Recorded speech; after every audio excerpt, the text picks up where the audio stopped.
Are we sure about this? Because if this releases a demon, I'm suing you.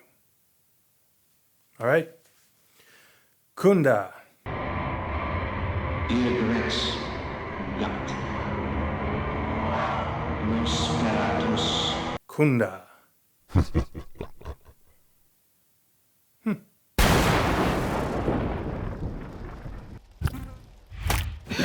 Evil Dead Rise tells the story of two sisters, Beth and Ellie, who are trapped in an apartment building with their children after an earthquake hits the area. And when one of Ellie's children discovers the Book of the Dead in a sinkhole, they unleash a demonic presence.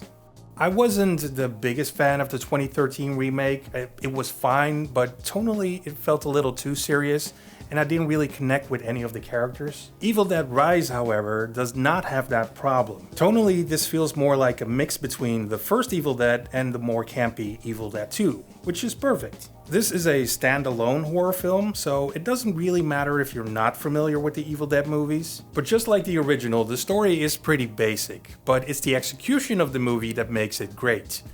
And yes, I really like this, it's fantastic. Writer and director Lee Cronin also directed The Hole in the Ground. And for those of you who haven't seen it, I recommend seeing that as well. It's very creepy, although it's a different sort of horror movie than this one. But I can see why Sam Raimi wanted him to make another Evil Dead movie, because he's very good at explaining the psychology of the characters in the film. And sure, they make dumb choices sometimes. This is still a horror movie. But I like that there are little things in the script that pay off later.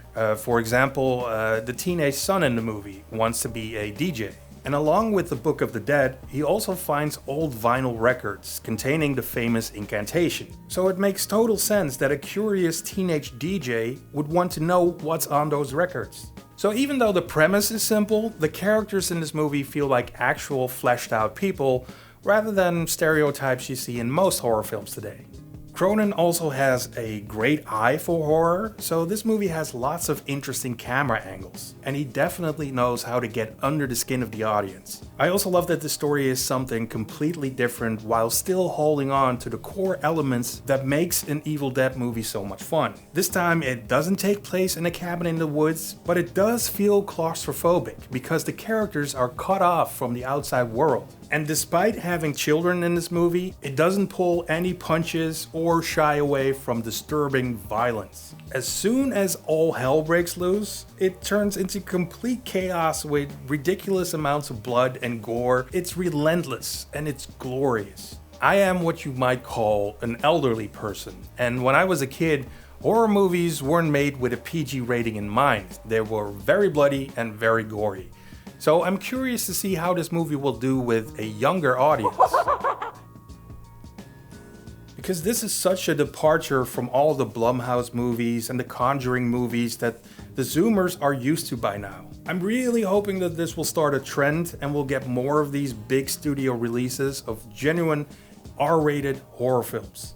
There's a cold open in this movie that has little to do with the family in the apartment building. It's more like an epilogue that bookends the movie. And that's pretty smart. I think it works like a jumpstart because the movie takes a little while, not long, but maybe 25 minutes or so, to really get to the bloody stuff. So opening with that is the movie saying, don't worry, you'll get more of this in a minute. Here's some story first. Even though I miss the charm of a low-budget movie like the original Evil Dead, this feels like a natural progression. For example, Raimi didn't have money for a Steadicam to shoot the demon shot in the first Evil Dead, so they nailed the camera onto a board to film that shot. In 2013, that turned into a Steadicam, and in 2023, they used a drone. Also, the production design in this movie is aces. I especially like the look of the Book of the Dead. That sounds funny. The look of the Book of the... Anyway, it has fangs now.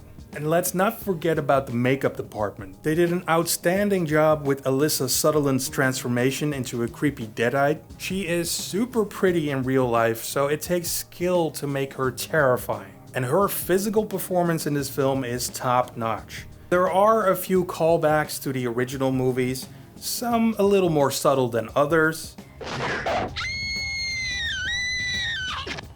I did not see the famous Oldsmobile, maybe because Raimi didn't direct this film, but the family in this movie does drive a station wagon, which could be an Oldsmobile, I don't know, I'm not a car guy. Did you hear something? I saw Evil Dead Rise at a press screening, and those are usually pretty quiet. I prefer it that way because I hated when people talk during the movie, but in this case, I think seeing this with a lot of horror fans is probably the best way to experience this movie. So if you do get the chance to see this at a midnight screening or something, I highly recommend doing that. What will be, will be. By the way, one more thing. If you do go see this movie, and this is important, make sure that you absolutely do not